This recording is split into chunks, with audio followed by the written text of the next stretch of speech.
Tonight, Premier Tangili to open the Niue consulate office in Japan. Concerns at lack of public engagement on the constitutional amendments. And the highlights from the Niue High School cultural performances. Good evening and welcome to our BCN News Bulletin. I'm Mers Thakala.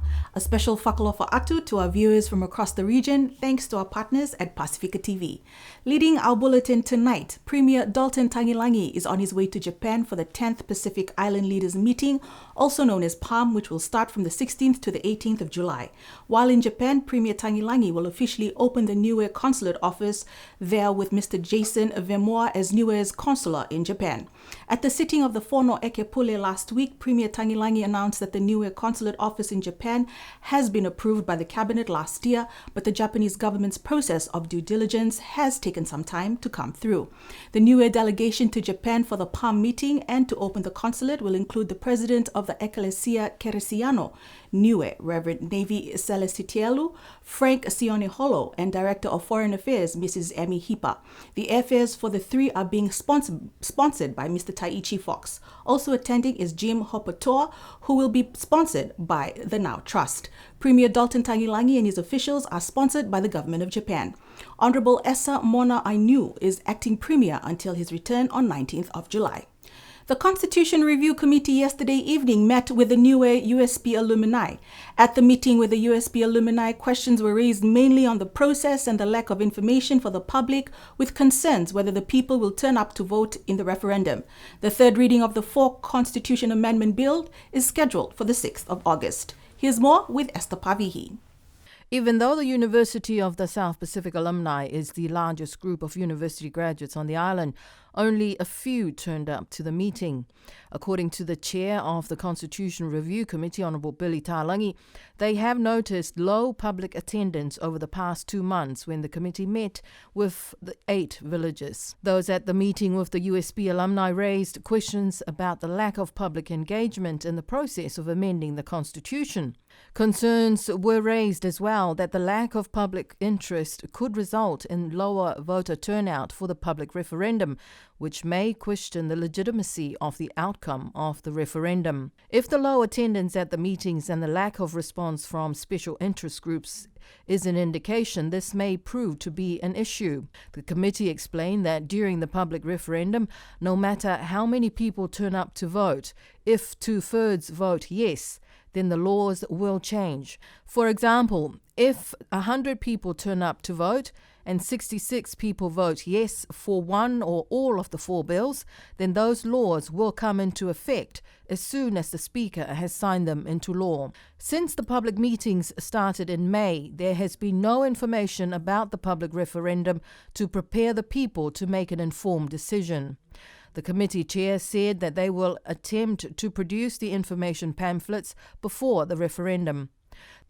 The committee will present the report of their public meetings when the 4 proposed constitutional amendment bills are returned to the Whanokepule for the 3rd reading on the 7th of August. At the 3rd reading of the bills, there will be no debating. The public referendum is scheduled for the 31st of August. Esther Pavihi for BCN News. Labour Member of Parliament Jenny Salesa was one of the 5 New Zealand members of Parliament who were on the island last week with Honourable Winston Peters. Honourable Salesa was born and raised in Tonga and moved with her family to New Zealand when she was 16 years old. This is her first trip to Niue, sharing with BCN News how peaceful and clean Niue was and how she wished she had visited earlier. She spoke about the visit to Esther Pavihi last week before they departed on Friday. One of the best reflections I take from Niue is our visit yesterday to the primary school. We did a little drive through the primary school before we went to Niue High School. Driving around primary school actually really brought me back some memories from growing up in Tonga. You know, the young people just standing there on the side waving, but also the head girl and the head boy. Their speeches in the high school yesterday, really just fantastic to hear such competent, confident young people that you raise. And we also heard from your principal of Niue High School that the NCEA outcomes of your students are actually above average compared to New Zealand high school, and that is something to be commended. So well done to all of you in Niue, and especially to the teachers and the principal of Niue High School. The Labour Member of Parliament for Panmure and Otahuhu said that Niue is doing a great job in self-government and wished the people a happy celebration this year. There are over 30,000 Niueans in New Zealand. I'm the local MP for Panmure or Tahuhu. It used to be called Manukau East. I represent over 75,000 in New Zealand. Quite a number of those thousands are Niueans, and so to all the Niueans in my electorate, but also to all the Niueans in New Zealand as well as here, happy 50th celebrations. I know that October the 19th is going to be so good. I know that there are some of our leaders coming through from New Zealand over here. Just seeing how your country looks right now, and after 50 years of self-governance, I mean, you're doing a great job. You know, your Premier is doing, and your executive, your cabinet ministers here, I think are doing a great job. She also added that it would be great to see a Niuean as a member of the New Zealand Parliament because over the years, there have been members of parliaments from Tokelau, the Cook Islands, Tonga and Samoa, but there has yet to be a member of parliament of Niuean descent in the New Zealand Parliament. Common Role Member of Parliament Honourable Olive Jacobson, during the sitting of the Whānau Eke Pule on Wednesday last week, asked the Minister of Social Services, Honourable Sonia Talang, whether it was true that the government had asked the Niue delegation to FASPAC in Hawaii to pay back some of the government funding. In a response, Minister Talang, who was also the head of delegation to Hawaii, explained that Cabinet had already approved that it would pay 50% of the airfares for the delegation. But ultimately, the Cabinet agreed that despite our deficit and financial position, Cabinet agreed that we would contribute 50% of the airfares for the delegation accompanying the Minister and the Taonga Niue staff. So that arrangement is in place.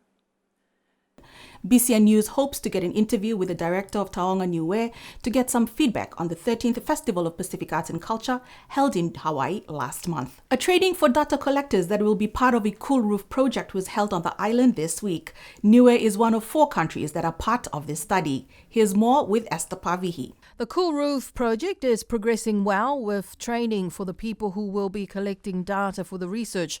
One of the lead researchers from the Auckland University, Dr. Noah Bunkley, was back on the island this week to provide the training. He shared more with BCN News. This trip has been primarily focused on training some of the data collectors. So for those that don't know about the Cool Roof project, the idea is that we are doing some research on something called a cool roof, which is a reflective roofing material. And the idea is that this reflective roofing material reduces the amount of energy absorbed by the sun that gets transferred into the home and thereby keeps homes cooler. Bunkley shared how important the training of data collectors is for the Cool Roof project. About 400 houses are expected to be part of the study. The idea is we're looking to get about 400 houses to join the study. From those 400, 200 will be, so half will be randomly chosen to receive the Cool Roof at the start. The other 200 will keep their regular roofing. And then our team of data collectors will follow up 2 people in each household for 12 months to see what effect that Cool Roof has on the people living in the homes. He says the equipment that will be used on the project is on its way to the island. Equipment is on its way. We're working with Resine, who are producing the Cool Roof material. They're one of the largest paint manufacturers in New Zealand, so trusted company. They are putting all the materials together and hopefully will be loaded into the ship to come in August. The Cool Roof project began in July last year. It is part of a global study on the Cool Roof effectiveness on health, environmental and economic outcomes. The project is expected to be rolled out in the next few months. Esther Pavihi for BCN News. A 2-day workshop hosted by the Department of Agriculture, Forestry and Fisheries to review and update Niue's food-based dietary guidelines was held this week at Matavai Resort. BCN News spoke with Director of DEF, Poi Okesene, who explained more on this. Helping our communities to eat more nutritious local food is one of the objectives of a 2-day workshop focused on revising Niue's food-based dietary guidelines. DEF Director shares more on this. To finalize the food-based dietary guidelines, we have noted from WHO that Niue is facing a lot of non-communicable diseases problems. and it's on the rise. So I guess it's trying to finalize a document that will help drive it through the schools and also be able to help the communities to ensure we eat healthy. There's a lot of healthy local food available, but then why aren't people eating it? So that's one of the key messages that we want to bring home. A team from the United Nations Food and Agriculture is on the island to help the government with this workshop and the food-based dietary guidelines. Some of the sessions that we had, setting the scenes where we come up with the health data here in Niue and also the guidelines that are around the Pacific region, and making sure that all these can be adapted to Niue and making sure that these are all culturally relevant. Representatives from the health, education, environment, and various other stakeholders were part of the session this week. So hopefully after the 2-day session, we will be able to finalize the food-based dietary guidelines. My team also, who worked on it previously, also advised that the guideline was also endorsed by Cabinet. But then there are some key issues that we need to work with regional organizations such as SPC to ensure we have a generic guideline that will work for all the people of Niue. And China Railway First Group update. The final layering of steel in Alofi North from Centennial area to Vaila area onto the coastal side will be done today. Half the road will be closed with traffic control in place. The final layering of steel will continue in Alofi South, Amanao area to the quarry, as half of the road will be closed with traffic control in place. Streetlights installation and cable trenching will continue in Alofi North. All road users are asked to avoid these areas to slow down and be aware of heavy machineries operating in the area. You can call 4297 or 4644 for any further inquiries. And the installation of streetlights along the Alofi area is definitely taking shape, especially at night. Locals can now enjoy a walk or a drive-by in these areas with a new look and feel as the streetlights add a beautiful scenery, especially in the evening. You can follow our BCN Facebook page for all the daily roadwork updates. Niue Powerlifting President Tony Edwards, in a recent interview with BCN via Zoom from New Zealand, shared on upcoming projects regarding the sports on the island. It's always our hope that, we try and promote the sport first, and in Niue, it is our intention to try and promote the sport, and we do look forward to hosting competitions, local competitions in Niue to try and develop that. Once the people get a grasp of what powerlifting is all about, which I'm not saying that they haven't done it in the past, but it's actually trying to get that sport motivated and get people to actually participate in a tournament. So those are just kind of the things that we're looking at the moment. How feasible that can be to host local competitions, and it is our hope that we'll be able to draw in the interest and attract that to a lot of our locals back home. Edwards, who was recently appointed as part of the executive committee to the International Powerlifting Federation Board as the Oceania Regional Powerlifting representative, also shared on challenges still faced by the Niue Powerlifting Federation. I mean, it's like every other sport, we've had athletes, compete at South Pacific Games last year. And we've also got Oceanias this year coming up, and it's all about trying to get athletes prepared. If they want to take up powerlifting, what are they going to do? And how do they need to prepare themselves? And this is always a challenge. It is a challenge of getting potential athletes. There's a challenge of financing and funding athletes to turn up to competitions, and if you want to be exposed out to doing this in the Oceania or even Worlds, it's always a challenge to try and get athletes to where they need to be. At this stage, a lot of the funding or majority of the funding is by the individuals of athletes who have represented Niue. So, my hope is that we can get some assistance or some form of finances supported by Niue government, which is important, seeing what the potential is within our young ones, and how we can fund them. And in our feature story tonight, we meet Tanaki Fasi Smith, a Year 13 student of Kashmir High School. Smith is currently on school break on the island, and he came by our BCN office this week to share more about his innovative project that he is currently working on back in Christchurch.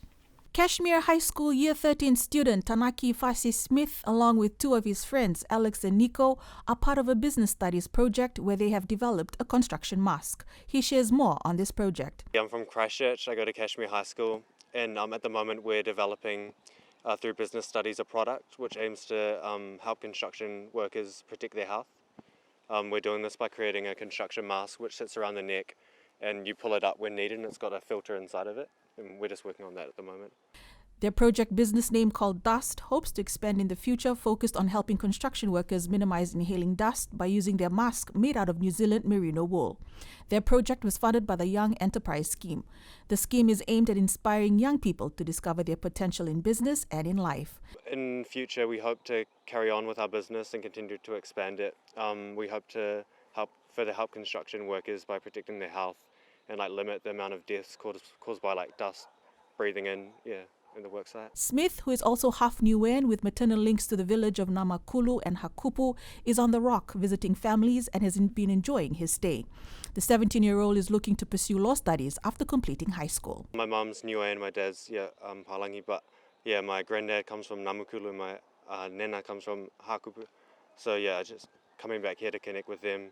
And it's really nice, And finally, tonight, it was a sea of colors as families, guardians, and friends showed up to show their support for the students at the Niue High School's cultural concert performance, which is one of the highlights of the school calendar of events.